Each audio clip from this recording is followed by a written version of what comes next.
You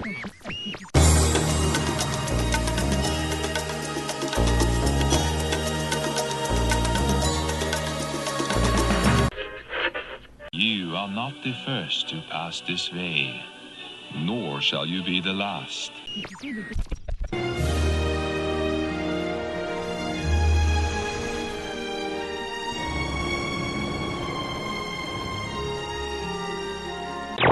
We need an energy boost. The brain. It works on electrical impulse. How do we get there? WDW Radio, your information station. Hello, my friends, and welcome to the WDW Radio Show, your Walt Disney World information station. I am your host, Lou Mangello, and this is show number 438. I'm here to help you have the best possible Disney vacation experience and bring you a little bit of Disney magic wherever you are with this podcast, videos, blog, newsletter, live broadcasts on Facebook every Wednesday night, my books, audio tours, and more. You can find the podcast in iTunes and everything else over at WDWRadio.com. So some of Walt Disney World's best and most delicious dining experiences don't require you to dress up, make advanced dining reservations, or plan ahead for it all. In fact, many of the quick service locations afford you the opportunity to try new things, including cuisine from around the world. So this week, I'm going to take you with me to one of my favorites, Tangierine Café in Morocco in Epcot. I'll then have the answer to our last Walt Disney World trivia question of the week and pose a new challenge for your chance to win a Disney Prize package. Then stay tuned to the end of the show for more updates and announcements, including upcoming events in Walt Disney World and on the road. So sit back, relax, and enjoy this week's episode of the WDW Radio Show.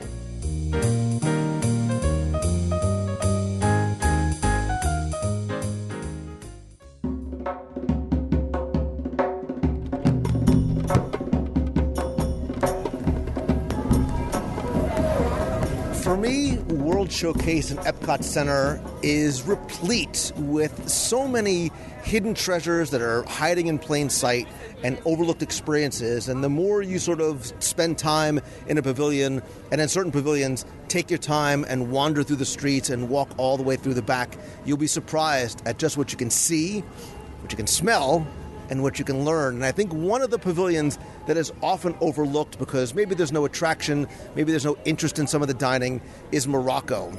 I think there's a lot of things that make this pavilion specifically unique, and it's actually home to not one of my favorite places to wander through and look for some of those little details, but shocker of all shockers, it's one of my favorite places to eat as well, because the Tangierine Café is one of those dining locations that is a hidden gem that is hiding in plain sight. And I have spoken about it for so long, not just about how much I enjoy it, but what a great value I think it is, and one of my favorite places to eat lunch.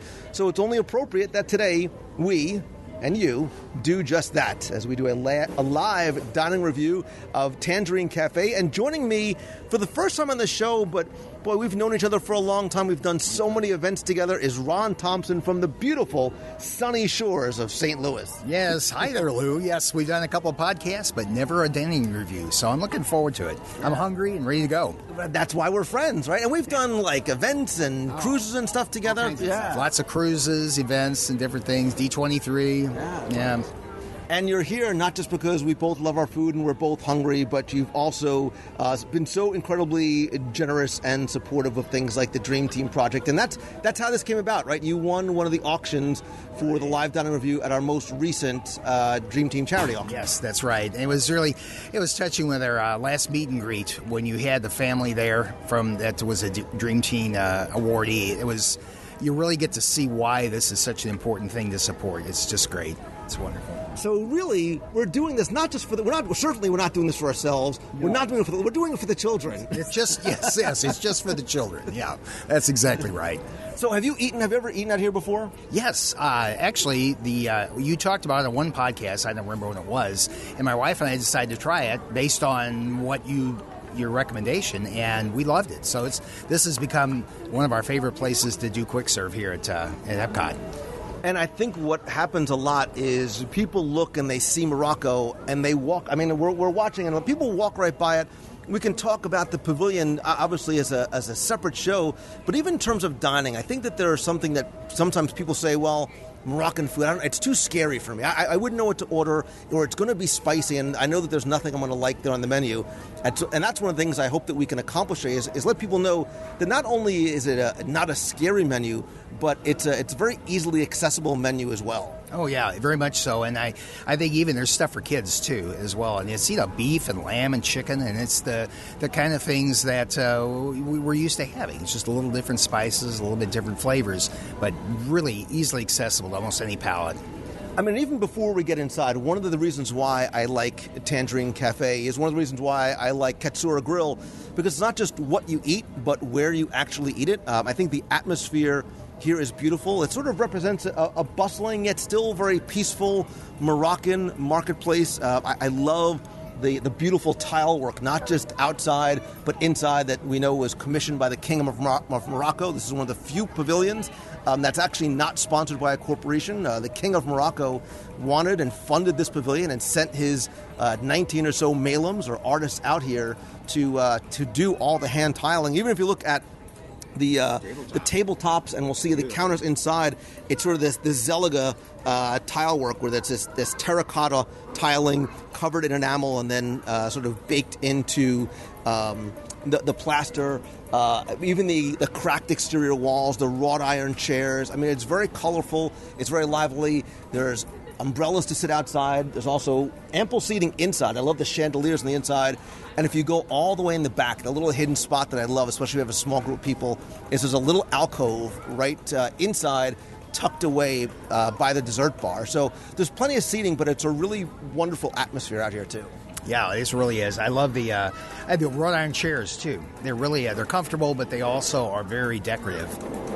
So I think what we need to do is we need to check out the menu and then go order away, because I think we should go and explain to people some of the things that are on there, because like I said, I think a lot of times people will walk by because they might be flavors or even names of things that people are not necessarily familiar with. Talking about atmosphere before we even get to the menu, one of the things that I love about Walt Disney World and World Showcase too is it really is a multi-sensory experience, right? It's not just what you see and what you touch and what you can smell, that are sort of the spices out here, but I love the ambient music in the background too. Yeah, it always is there, and as you walk from one pavilion to the next, unless you're conscious of it, it changes, but you don't necessarily notice until you're there, and it's like, oh wow, it's Moroccan or it's French or whatever it might be. Right, the screaming child is not normally part of the ambient music in the background, but if you listen really carefully, especially as you start to walk over by the gate and the fountain, you'll hear like a rooster crowing in the background. I mean, it really is meant to be like so many of the pavilions and locations throughout Walt Disney World, as though there really are families living here. And this is really not a promenade in Epcot Center, but a real marketplace where people live and work in Morocco. So there wasn't an audio animatronic screaming child living here. So we're actually looking at the menu just outside, and there's a lot to it. I mean, there's 9 or so different items on the menu, as well as items for kids as well. So if you do want to get chicken nuggets or hamburgers for your kid, if you're afraid maybe they don't want to necessarily experiment, they do have things there. But there's a lot here. There's shawarma platters, which is chicken and lamb combos, lamb or chicken. I like to call those the Avengers platters because, and that is my go-to meal. Like I can't seem to get away from the chicken and the lamb shawarma. And what I love is that, and we'll see when we go inside, because you can watch every dish is prepared to order, and they cook the shawarma on the shawarma pit, and they cut the meat off as it's ordered, so you know it's really fresh. They're all served with a side of hummus, tabbouleh, and a tangerine couscous salad, and the fresh Moroccan bread is awesome. And if you're like, well, I don't know necessarily what tabbouleh is, it's a vegetarian dish that has tomatoes and parsley, mint, bulgur, which is a sort of a dried cracked wheat, onion, and it's seasoned nicely with olive oil, lemon juice, and salt. So it's actually, what I like about these meals too, is they're really nice, they're really light, relatively healthy too, like there's nothing fried in there. No, that's right. And yeah, the freshness, like you said, they cook them very authentically with the meat on the spits, and they slice it off just as you order it, so it's really fresh. So in addition to the platters, which run between $13.99 and $14.99, they also have specialty wraps, lamb, chicken, and a falafel wrap. And that's the one that we walked over, you sort of pointed to. Is that sort of your go-to meal? Yeah, I like falafel. I got introduced to that first time I was in the Middle East, and it really is. It's interesting because it's a vegetarian sort of thing. It doesn't have any meat in it. It's delicious. Yeah, and usually it's a deep-fried patty or a ball that has ground chickpeas or fava beans, right? Mm-hmm, right, exactly.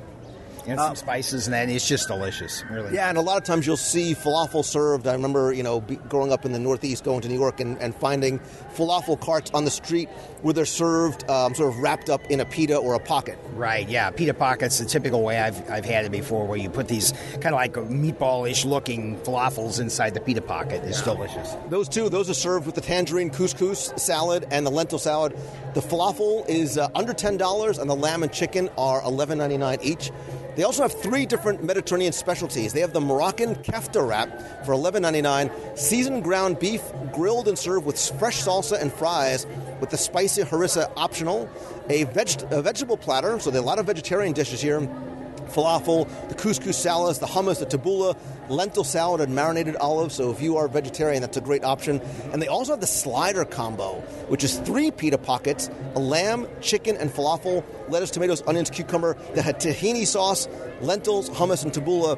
That's at $14.99. And you can also get sides of the tabbouleh, the lentils, the olives, and the couscous salad. But everything on here, Ron, again, even the falafel wrap, which is fried, nothing here I've ever found to be overly heavy. No, and it's not even the falafel that's fried. It's probably the only thing that is. It's not greasy. You notice it's very light. Yeah, and for me, this is such a nice diversion from so many other counter service restaurants. Even World Showcase, I think, is a great opportunity. The counter service locations are an opportunity to sample some little flavors, and then say, hey, you know what? This isn't bad. Maybe I should go and try the sit-down restaurant in Morocco or Japan or France or whatever it may be. And I think that's what Tangierine Café also can do. It sort of introduce you to some flavors you might not have tried before. Right, and I think this is, if you try this and like it, then by all means, try the sit-down restaurant here in Morocco with the belly dancing and everything. And we usually do that once, at least on our trips to Epcot. We really enjoy going to the Morocco, both the Tangierine Cafe and the sit-down Marrakesh restaurant. Yeah. Well, listen, enough talk. We need more eat. Let's make our way inside.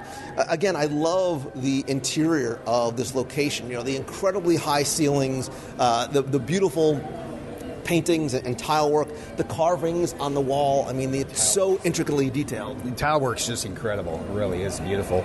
So you've said you've been to the Middle East before? Yeah, we've been in the Middle East before. And we've been to Turkey and to Israel and Jordan and a couple places. And this is very authentic looking. I mean, I'm not an expert, but boy, it sure looks like what we've seen there, especially like in Turkey.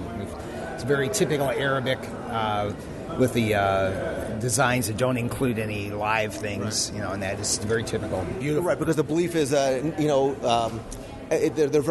imperfect on purpose, because only Allah can make something that's perfect the same way He can only create life, and that's why there's no representations of people or animals in any of the artwork or the tile work. Right, yeah, it's exactly right. But this is very authentic to what we saw like in Turkey at the mosques and things there. Yeah, and if you look up, I mean, the carvings go all the way up to, sort of the soffits and on the ceilings, and the chandeliers here, they're spectacular. They really are. Chandeliers are just beautiful. Yeah, really very Middle Eastern looking, too. North African, I guess. And I love how as soon as you walk in, you get a sense of the spices. Again, not spicy, but the spices and the flavors. And nothing that's off-putting or overpowering. And I think sometimes that's the fear that people have, in Moroccan, it's going to be too spicy. It's going to be heavy in curry or I just don't like that type of food. Yeah, I don't think you will find that. The stuff is very, very tasty. And if you walk in, especially if you're hungry like we are, immediately it grabs you. You think, oh boy, this is going to be great. Well, we're always hungry, so. Yeah, that's true. Always hungry. Born hungry.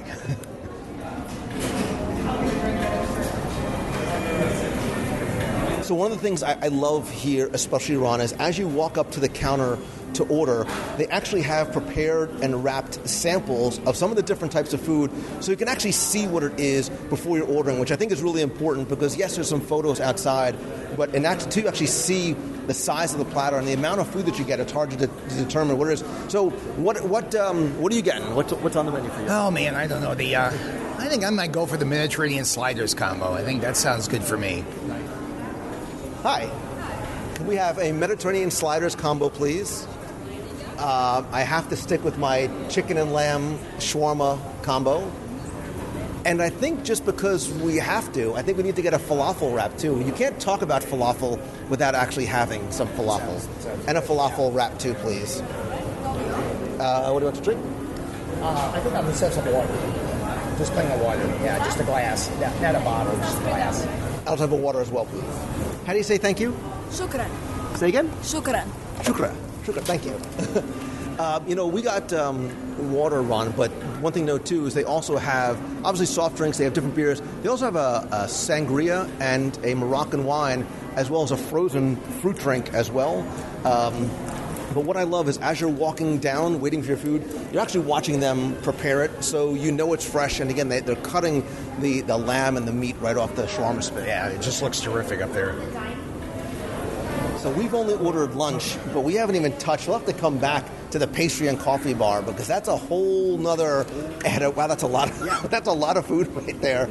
Wow, there really is only two of us, and 2 waters, please. So, Ron, I am very excited. I don't think these words have ever come out of my mouth before. This is a lot of food. It really is. I'm amazed. I'm looking at this serving size. I'm thinking, wow, and this is a lunch. Wow, this is a lot of food there. Yeah, it feels like, especially your 3 pita pockets, like, no kidding, this feels like it's 3 pounds worth of food. Oh, it is. This is really heavy. I don't know how we get all this down, yeah. Oh, don't worry. No falafel gets left behind. And that's why I keep calling this such a great value, too, because I have the shawarma platter in front of me. We'll save the falafel for next. But this is a lot of food, especially, relatively speaking, too, to other counter service locations or just in general, for $13, $14. Like, this is... I would hesitate to even call it just a lunch portion. This is a dinner-sized portion of food. Yeah, this is definitely a meal. You could easily have this for dinner and be very full, very satisfied. And it's presented beautifully. You can sort of smell the freshness, especially like in the couscous and the tabbouleh on the side and the hummus. I love the smell of the hummus and that warm pita bread too. I think it's one of the things, is obviously at a fancier sit-down restaurant, you expect the presentation to be really, very nice. But this looks, for being on paper and that, it's really nicely presented. The salads are all separate, and they've kind of fanned out the 3 pieces of pita. It looks very, very attractive. Yeah, and so your 3 pitas, it's a falafel, a chicken, and a lamb? Right, uh-huh. And then you have 3, really healthy, hearty portions on the side. Oh, yeah, these are big, plus all the salad stuff, too, as well. It's just a lot of food here. All right, so I also got lamb and chicken, too. Let's go with the lamb first. Okay. And, lamb is interesting because, again, for some people, it's either somewhat off-putting or it's an acquired taste. But one thing I have found that I really like about the lamb here is it's not strong. It's not gamey at all. Right, yeah, it tastes very nice. And it's also covered in that it's almost like a tzatziki type sauce with onions. Yeah, I think that's a lot of this stuff is kind of reminiscent, not the same, but reminiscent of Greek food. Yeah. Yeah, obviously it's a very Mediterranean flair, and that it's almost like I said, like a tzatziki or like a yogurt sauce on it, which it adds like a whole nother layer of flavor to the lamb and sort of cuts, especially on the lamb portion, it cuts the lamb, but it's super moist. Because it's coming right off the spit, it's super moist. You don't even need a knife because it falls apart. Oh, yeah, very much so. And like you said, it's sort of like on a gyro sandwich. You find that tzatziki goes very well with the lamb. And again, there's nothing, you taste a little hint of spice, but it's not spicy at all. So you're just digging into your falafel now. I'm going to move over to the chicken here. And when you say chicken, it's not It's neither shredded nor, like a piece of chicken breast. It's all. I mean, the way it's sort of compacted onto that spit and then sliced off. The way the shawarma is served is very different. But the first thing you said was how pleasantly surprised you were at just how moist it was. The chicken is really moist. Yeah, it's not dry at all. It's also covered with the same type of sauce, which obviously you can ask for on the side. And I love having it with the raw onion, too. It adds a nice little bite, a nice little crunch, different texture, different type of flavor, too. The sauce it's not overly rich, but there's a hint of sweetness to it, too. Mm-hmm. It is, and the pitas themselves are actually very nice. They're not dry, or sometimes you get a pita that's kind of dry. This is very, very moist pita. And that's why I like getting the platter. It comes with a giant folded pita in the middle, and what I like doing is not necessarily wrapping it up and making a sandwich out of it, but ripping pieces off. And that's the way pita's supposed to be. You sort of rip pieces off of it and then have it, as a complement along with a piece of the meat as well. I think that's traditionally the way Moroccans would probably eat it. Yeah. So let's quickly touch on the sides before we inhale them all. And like you said, traditionally in Morocco, you would sort of take a piece of the pita, grab a piece of meat, grab some onions, and sometimes even grab some of the sides on there as well.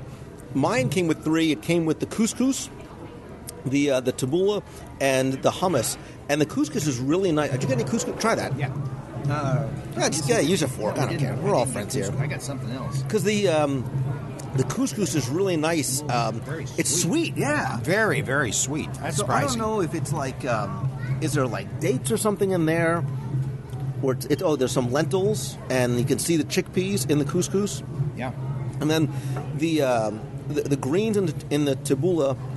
Well, it could be parsley or mint, I guess. And if you mix that with the meat and the pita and put some hummus as well, it adds a nice layer of texture. It adds a really nice crunch to that as well. We've got some of the sauce like this. Yeah, and we've got some of the hummus. I mean, they all really complement themselves well, and it really has a lot of little depths of flavor from the meat to the crunch and the bite of the onion, and then the sweetness of that, and then the bread is not it's not a heavy type of a bread at all. Obviously, your pitas are a little bit different. This is a much thicker pita in mine because it's meant to sort of reach down and sort of grab up with it. Right. Where mine are like cut in half. They're circles cut in half and then filled with whatever, the lamb or the chicken or the falafel or whatever. Did you get any of these, this stuff? So you had lentils? Lentils are good for you, too. So this is like a health meal. It is. Health. So all the side salads, they're all cold, but they're very fresh. I mean, I know we keep using that word refreshing a lot, but that really is what it is. And I love lentils. So there's nothing on here that is that's sort of a striking flavor, nothing that you might be sort of unfamiliar with either. No, now, although the weather is very modest today, it's like 60s, but if you were here on the typical summer afternoon, what's 115, and 100% humidity, this is a very refreshing kind of meal because it is cool and it's a refreshing flavor to it. And the play with this I usually get is I go to the back coffee and pastry bar and I get a Moroccan mint tea. That's really, really nice. I don't put any sugar. You don't put anything in it. You have that mint tea. It really cools you off. But I love this. I love this combination. And again, too, it's that sort of endless dish of food because I'm eating constantly, and there's still a lot of food left in my plate. Oh, yeah. I've only done one of the 3 pitas. I just started the second one, the one with the lamb in it. Oh, the lamb is just as delicious. Yeah. So, Ron, we have been eating and eating and eating, and neither of us is already finished with our main meal already. No, I think the sun's getting ready to go down, and we haven't finished the main meal yet. I mean, I just now started on my 3rd pita. I'm amazed at just how much of food there really is. Just when I thought I was done, it pulled me back in, and I'm still going through, and I love, again, having that pita with the sides, and the sauce is a really nice way to finish it. But we still got the falafel to try, too. And that's got two sides. So while you go and mess with your pita, I'm going to go and grab this. This is sort of a traditional larger size pita. It's probably 6 inches or so in diameter, and it looks like it's filled with maybe 3 or 4, maybe 5 different slightly flattened oval-shaped pita balls, as well as the lettuce and the tomatoes and the onion, and it's wrapped in a parchment paper. That also comes with the side of the lentils and the sweet couscous. And I sort of was dissecting through, and it looks like it's sort of like a reddish raisin that is incredibly sweet. It adds a nice little crunch to the couscous, as well as the chickpeas in there. I could order a side of that and eat that all day long. It's almost like a dessert. It's so sweet. It really is sweet. Yeah. But it's a nice compliment, especially you put that in the pita with the lamb and the crunch and the bite of the onion. That's a nice, everything complements each other really, really well. Yeah, it really does. This I think, one of the things that stands out is how everything flows so well with each other. You don't have any kind of contrasting flavors or anything. Everything just balances out. All right, so I just sliced the falafel in half, and it's once I opened up the parchment paper, it sort of opened up in a big way, and there's a lot more in there than I thought. So there were 4 pretty good, maybe a little larger than golf ball size pieces of falafel, and you noticed a difference in sort of the bread itself. Yeah, it seems to be like noticing our plates. There was like 3 types of bread. There was the smaller pitas cut in half that was on my plate.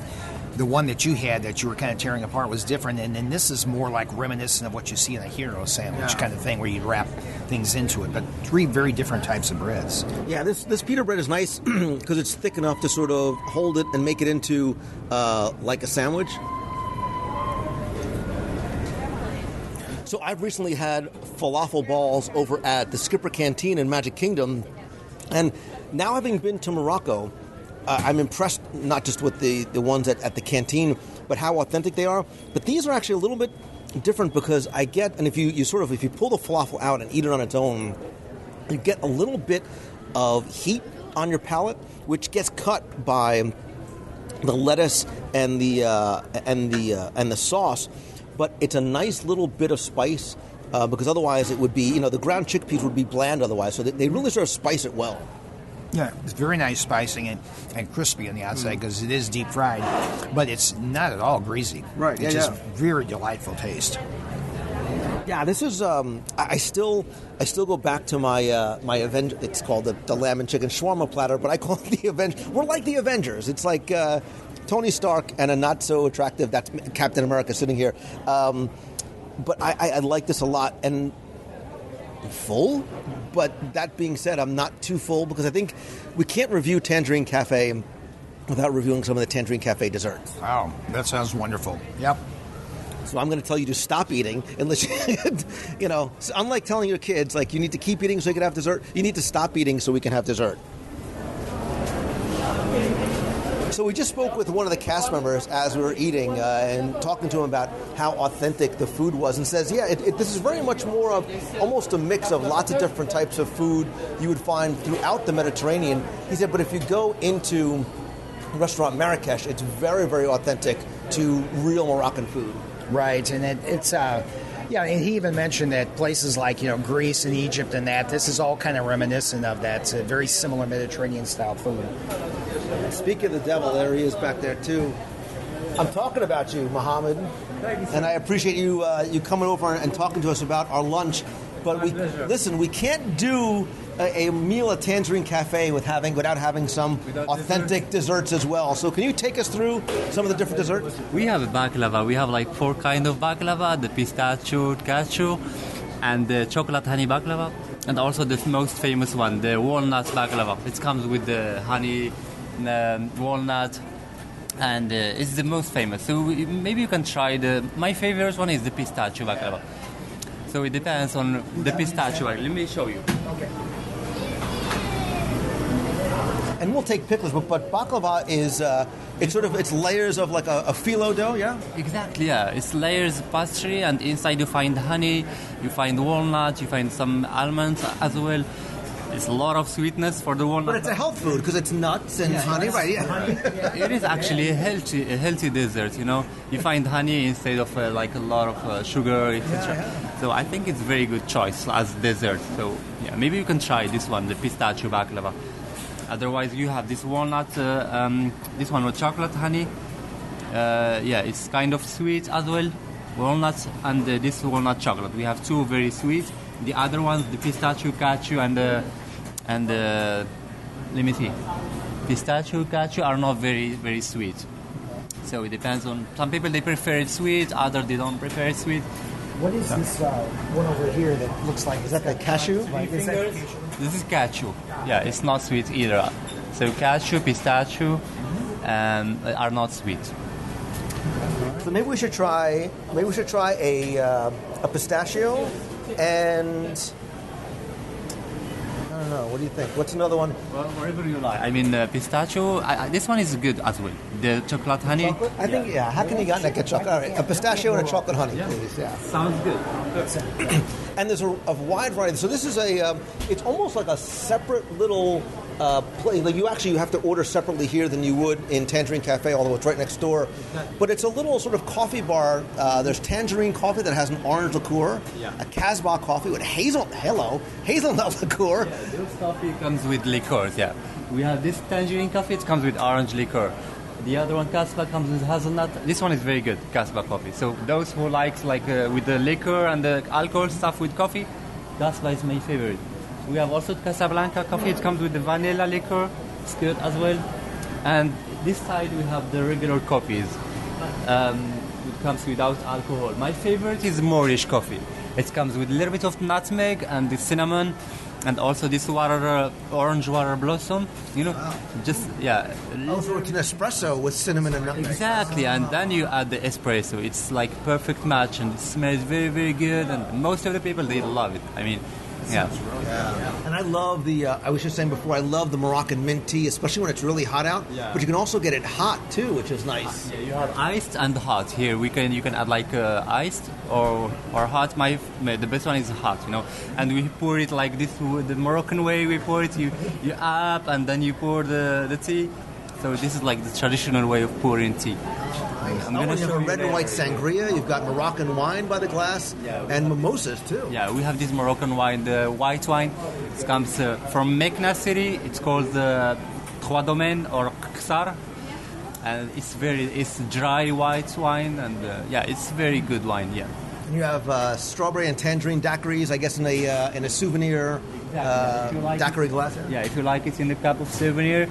Or most of the people, they take just the regular cup and we add this strawberry or this one, the habibi. We call it habibi, but it's like a tangerine fruit, And you add some orange liquor and also this rum.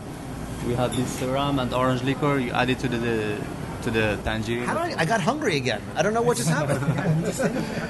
Exactly, just to smell it, to be here in Tangierine Coffee with all these flavors and smells, you get hungry. All right, so we're going to do the chocolate honey baklava, a pistachio baklava. Do you want a beverage? I guess I got kind of curious about the Moorish coffee. That's you really raised my interest. I think you're gonna regret it. It's very, very good coffee. And I think I'm gonna rock the Casbah coffee with the hazelnut liqueur, please. This is a nice day. Oh, it's beautiful. Yeah, this is good. I'm so happy we got stretchy pants on. Yeah, I'm the Moroccan stretchy pants. Harem pants. That's what they are. Harem pants. Oh, look at that. He's pouring the liqueur there. That looks great. So he's explaining as he's preparing your Moorish coffee, he put a little bit of cinnamon, a lot of cinnamon, a little bit of nutmeg because he said it's strong, and then the orange blossom water, and then he puts the espresso on top. Right. Yes, interesting. On the top, yeah. Watching it being made is really interesting. Yeah. Well, we were saying before, that's the other thing too. Everything here is made fresh to order. Your shawarma is cut right off. It hasn't been sort of sitting there. Yeah. So this is the Casbah coffee. Right there we have this all kind of sugars, and so you can add it if you want with sugar. Some people they ask also for some little bit of milk. They add it to that. But the majority they take it like this way. And it's perfect match with baklava and Moorish coffee. It's beautiful, good choice. So I hope you enjoy it, guys. Yes, and I'll have a Casbah coffee, please. Oh, yeah, that's awesome. This is the Casbah. Oh, this is the Casbah? Oh, this is... Honey, the Moorish. As you can smell it from far away. You can smell the Moorish coffee. It's very, very good, and it tastes perfect.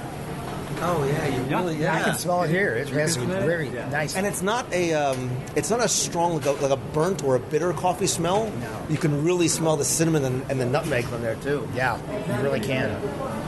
Yeah, it smells like real good, fresh, rich coffees. Right. This is nice. I'm excited. Mohammed, thank you so much. You've been very helpful. I really appreciate it. She told me how to say thank you, but I forgot. We say shukran. Shukran, yes. And when you come here, we say marhaba. Like, welcome here in Tangierine. So, marhaba, guys, anytime you want. All right? Thank you so much. Thank you so much. So we have moved locations. You were intrigued by this little sort of little hideaway back here by the coffee bar. There's 3 small tables back here, plates and rugs and tapestries on the wall. Again, the beautiful chandeliers, but a nice way to sort of duck out of the heat or the cold or the rain too. Right, and it has a nice door coming in from the outside. You can see out into all the nooks and crannies there are in Morocco Pavilion. And that's what I love. This is the pavilion that's meant to be explored and wandered through, and you sort of get yourself a little lost back there to a certain degree, walking through the marketplace and the shops. But we sat down here with our coffee and our baklava, and again, we're talking about sort of the aromas of the 2 coffees. They're not strong at all, but they're very appetizing. Yeah, very, very pleasing. Very different, than what you'd find in typical American coffees and stuff like that. Strong flavor, but just delicious. Yeah, so you like your coffee, and you're having it exactly how it was served, with just the cinnamon and the nutmeg and the orange flower water. And the orange water. It tastes delicious. Yeah, I drink regular coffee black, and this is the same way. Not putting any sugar or anything. It just tastes delicious. So when I had the coffee with the hazelnut in it,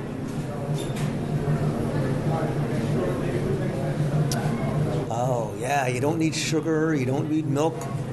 It warms your bones, and that the hazelnut offers just enough sweetness to cut the bitterness of the coffee. So because I normally have milk in my coffee and sugar, but you don't need it at all with this. But now, because sometimes I think like coffee, like good coffee is like a fine wine or even like a craft beer. When you pair it with the right food, it makes not just the food taste better, but the coffee tastes better. So again, we went with the pistachio baklava and the chocolate honey baklava. I'm going to get a knife. Let's cut these things up. Yeah. We were just mentioning, too, as we were sitting down, Mohammed, such a wonderful cast member, and I love that. Especially here in World Showcase, I love seeing cast members, obviously native to the pavilion's countries, who are so proud, not just of the restaurant or the location that he works in, but his culture and his heritage and his food, and you can see, the passion about what he talks about that with, and that's what I love seeing here, and that's why I enjoy World Showcase so much, because you get to meet so many interesting people, and I think it's a great educational opportunity as well, not just for kids but for adults. Yeah, and they really are anxious to share that with you. They want to talk to you about it. If you show some interest in that, they're more than happy to discuss things about their country, their culture, and their foods and stuff like that. It's really nice. Yeah, he approached us as we were sitting outside, making sure everything was okay, and I just started asking him a question, and we started a dialogue and a real friendly conversation. But speaking of sharing, I'm excited to share the baklava with you. You are my guest. You pick which one you'd like to try first. Let's try the chocolate one. This looks interesting. So the chocolate is, it's almost like a little roll, like sort of like a little chocolate. Stylistically, it looks very different than what I think of. The other one is the pistachio is much more traditional baklava look. This is more, it's definitely circular chocolate on the top, so that it's wrapped in the phyllo dough rather than layered as much, it looks like. Well, we cut it in half, and you can see just the layers of the chocolate on the inside. Ooh.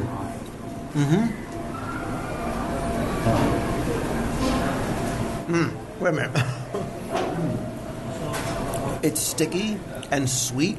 It's served cold, right? So it's not a warm pastry. It comes out of the refrigerated pastry display case. But you taste the honey, and I love the crunchiness of the dough and the sweetness of the chocolate. Oh, yeah, and the nuts in there, too. It will peg your sweet meter very quickly. It's delicious. But that, with this cup of nice warm coffee, this is a really, I could do this all night long.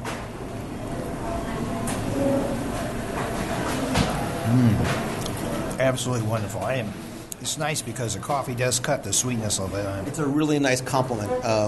Like, I wouldn't have the baklava and probably one of the sweet frozen drinks. That would be too much sweetness. But that little bit of the hint of the bitterness in the black coffee, you're right, cuts that very nicely. I don't want to get too full, so I'm going to move right over to the pistachio. And you're right, this is sort of the square layered phyllo dough. And we cut this. I forgot to take pictures. We were so excited. We cut it in half, but you can see it's a thick layer of pistachio on the bottom.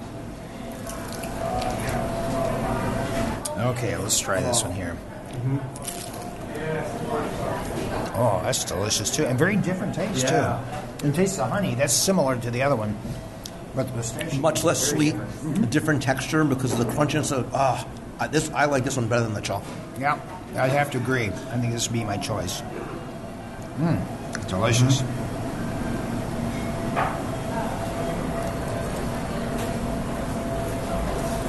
Oh, really good. Yeah, the other one was good. This is great. And the baklava desserts are just a couple of dollars each. I mean, it's maybe $2.50, $3 or somewhere around there. And the coffees weren't overly priced either. It was, I think, the Moorish was $3.50 or something. I don't know. I think the ones with the liqueur are probably around $6. Yeah, but that's got the liqueur in it, so you'd expect that. That's really good. So is it traditional in Morocco to just take a nap after your lunch? Because it's exactly what I feel like. It's Mexico only, not Morocco. And I say that jokingly, but I'll tell you, Ron, we ate a lot of food today. We certainly ordered more than 2 adult males should be ordering to have. I mean, look, I think that the shawarma platter, especially for lunch, could almost be shared, by adults, especially if you were to plan on having, whether it's a baklava here or dessert elsewhere, you could almost share that platter. It would be enough for 2. But one of those, and this is for a nice dessert and a cup of coffee, it's less than $20, and it's a lot of food. But I don't feel full. I don't feel, I shouldn't have eaten so much. I don't feel bloated. There wasn't really, other than the falafel, nothing really was fried. Obviously, this has the sweetness from the dough and the honey, but everything was still very light. As I stick more food in my mouth. That's why I waited for it. I noticed that. Yeah, it's interesting because with Middle Eastern flavors, they really didn't use sugarcane or corn syrup like we use. So you get the natural sweetness from the honey, and it's just mind-boggling how good it is.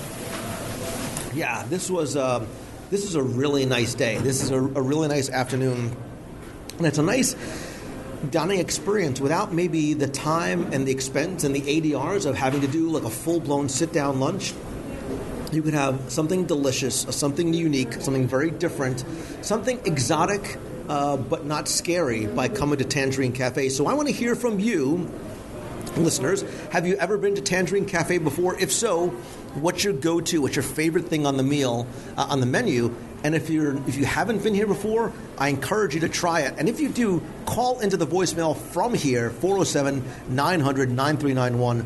Let me know exactly what you thought and or if you would like a dining buddy. To you, Ron, my dining buddy, thank you very much for taking time out of your vacation to join me today, for your incredible generosity to the Make-A-Wish Foundation through our Dream Team project, and for the friendship that you've extended to me over the years. I have really, really enjoyed this, and we have to do it again. Well, thank you for inviting me, Lou. I really enjoyed it. Great meal, great times. It's good to be with you.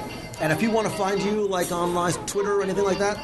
Disney Dragons, at Disney Dragons on Twitter, and Ron Thompson on Facebook. So I will link you up, and cheers, my friend. Cheers. I don't know how to say cheers in that.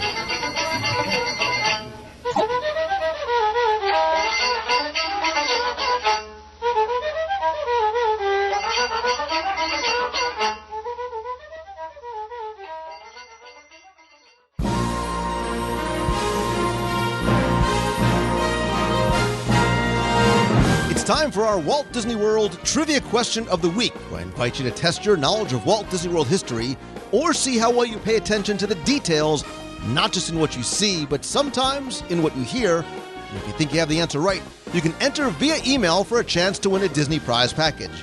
Before we get to this week's question, let's go back, review last week's, and select our winner. So last week and this week and probably next week, I have been in a Disney Cruise Line kind of mood after our 9th anniversary cruise on the Disney Fantasy, an incredibly memorable and fun time. Anyway, the question I asked you last week was about the statues in the atrium lobbies. Each of the 4 Disney ships, the Magic, the Wonder, the Dream, and the Fantasy, has a character statue in the lobby, and your question was simply to tell me what statues are in the lobbies of what ships. And of course, on the original ship, the Disney Magic, you can find a statue of Mickey at the helm. On the Wonder, you can find a statue of Ariel. On the Dream, you can find Admiral Donald striking a pose. And on the Disney Fantasy is the beautiful vintage Mademoiselle Minnie Mouse.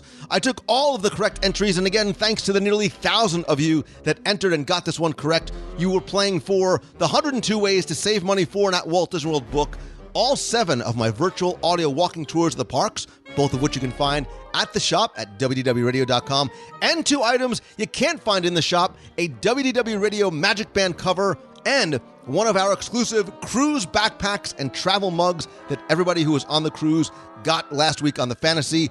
And last week's winner, randomly selected, is Jessica Montesano. So Jessica, congratulations. Please email me your address. I'll get your package out to you right away. If you played last week and didn't win, that's okay.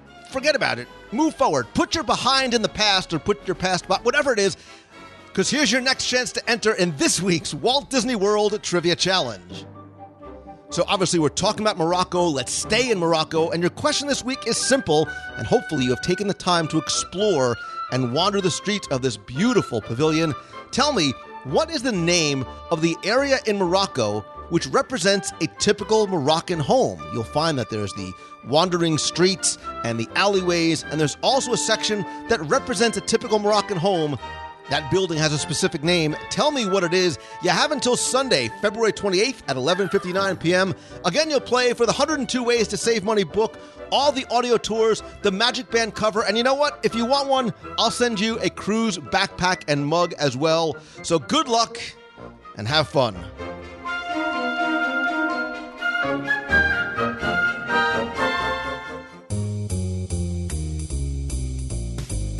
That's going to do it for this week's show. Thank you again so much for taking the time to tune in this and every week. Thanks again to all the new members of the WDW Radio Nation, including John and Elaine Tevens, Rick and Rob G. If you want to help the show and get exclusive rewards every month, including scavenger hunts, access to our private group, personalized Magic Band covers, logo gear, backpacks, care packages every month from Walt Disney World and more, visit WDWRadioNation.com. Don't forget to watch and chat with me live every Wednesday night at Facebook.com/Lou Mongello.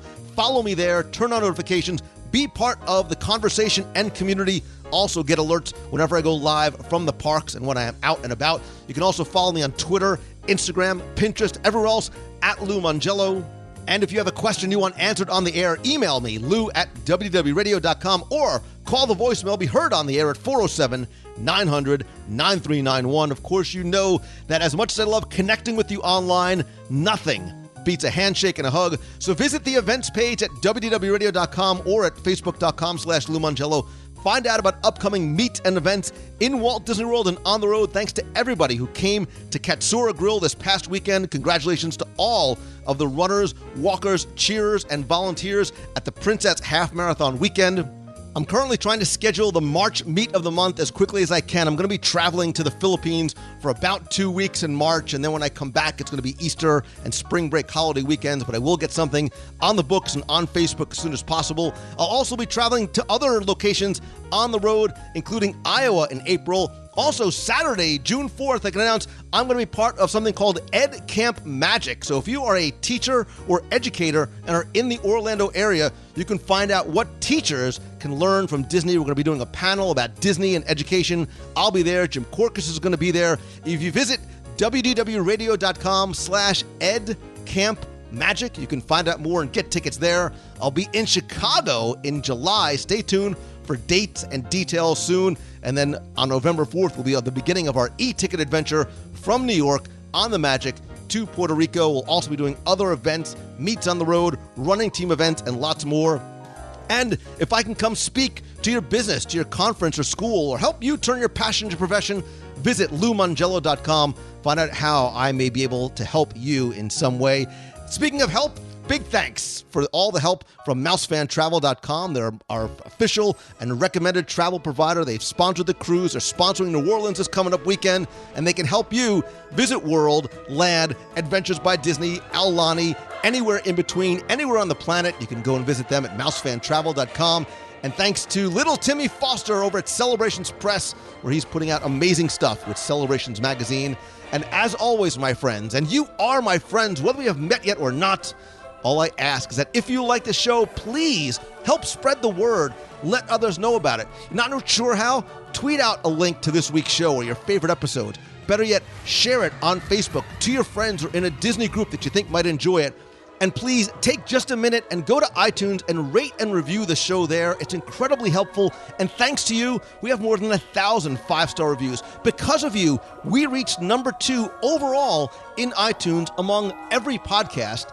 And I'm so grateful to recent reviewers like Brian and Brittany Becker, Starchild PR, who says this podcast is a place where magic lives other than the Disney parks, to A. Arm Mavis, Gabriel's Angel, and M. Phila82. You can visit wdwradio.com/iTunes for a link to iTunes and find out exactly how to rate and review the show. And finally, and most importantly, I am incredibly grateful to you and for you for sharing your time with me, for allowing to share my passion through the show with you. And I want you to do the same thing, to feel the same way, be excited about what you do every single day. So take that next step, whatever it is, however small it may be. You know the direction you need to go to get where you want to be. So go take that first step and always keep moving forward. I hope that you have an amazing, amazing week this week. I hope to see you on Facebook Live on Wednesday, in New Orleans this weekend, and back here on the show next week. Thanks again. See ya. Hey, Lou, this is Wes Snyder, 365 Days of Disney on Twitter, and I'm just singing songs with my daughter, and here's the one that she came up with. There's a great, big, beautiful tomorrow. No, there isn't with all the snow. Have a good day. Enjoy Florida and no snow. Hey, Lou, it's Sean Croft calling from Long Island, New York. Just wanted to say, your show that you just did on Run Disney and being a part of it was absolutely spectacular. I was literally beaming listening to it because it brought back so many great memories of my first Run Disney experience and my first WDW radio running team experience, which was this past November at the Wine and Dine Half Marathon. You guys were so good to Jackie and I. You know, you made us feel like we've known you for years. And for anybody that is a runner that has thought about joining the team and hasn't joined the team, you've got to do it. These people are just incredible. They're inspiring. They pick you up when you're feeling down, not just when you're on the track or on the street, but just in general. These are some great people. You surround yourself with positivity. It's just through the roof. And to raise money for the Dream Team project, we're very lucky, a lot of us, that we're able to go to the parks as often as we do. Some people are not going to be as fortunate. So for us to be able to do what we enjoy to do with people that we love being around, and to bring a sick child and their family into the park to really give them a great memory for the entire family, there's nothing better. So Lou, thanks again for all that you do. I loved that episode, and as Walt says, and as you say, keep moving forward, and we'll talk to you soon. Hello, Lou Mongello. This is Andrew Thompson calling from Quesnel, Canada. Today is Thursday, so I wanted to do a Throwback Thursday for me. My very first time, I went to Disneyland in Anaheim, California. I was about 7 or 9 years old. And when I was there, Toontown wasn't even open yet, and I got to go into Toontown before it opened, before everyone got to go in there. So it was really cool to actually go into Mickey's Toontown in Anaheim, California there. And I was really excited, and every time I go back there, I'm like, wow, I remember my first time here. It was so cool. I went on, I didn't go on the Roger Rabbit because it was too scary for me. So I got to enjoy other stuff like the Chip and Dale stuff. And it was a cool experience to go to see Mickey's Toontown before it actually opened to the public. So that was a great, throwback Thursday thing for me. Well, have a good time doing more podcasts, and I'm looking forward to hearing you. Okay, bye. You've got a friend in me.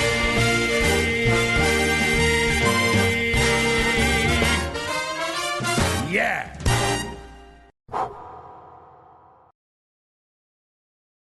Excuse me? Are you looking at me? Did you rub my lamp? Did you wake me up? Did you bring me here? And all of a sudden you're walking out on me? I don't think so. Not right now. You're getting your wishes, so sit down!